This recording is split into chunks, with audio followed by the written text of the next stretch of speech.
来看台中有民众指控讲，装潢的业者包工程，甲旧的装潢拆煞了后，就开始用各种的手段讲爱搁加钱，态度搁真歹哦。消保官嘛提醒讲，契约应该爱甲施工的条件写好清楚，工程款就爱分期，互相才有保障。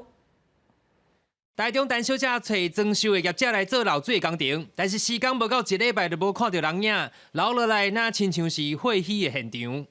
总是会以确诊家里的人生病，他自己什么中风之类为借口，开始拖延。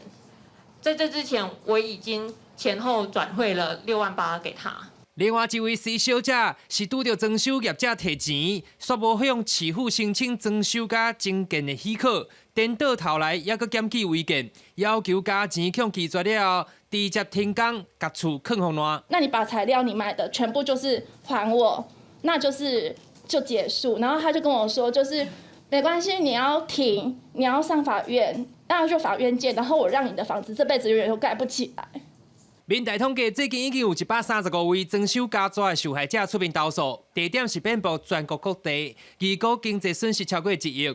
装修加抓的业者抓到只要先动工，就无法度以刑事诈欺追究责任的法律空帮。受害者若是无接受加钱，就要面对真长的民事诉讼。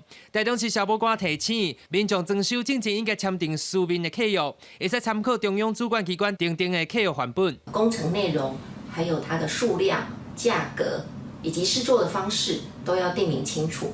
那价金的给付方式最好是采分期付款，那要定明每一期款项的给付条件。市府建议应该找合格登记的装修业者，而且伫咧契约载明施工的材料、项目、方法、计效甲工期，价金应该采分期付款，写明每一期偌济钱甲给付的条件。若是拄到消费纠纷，会使向各地消费中心提出申诉。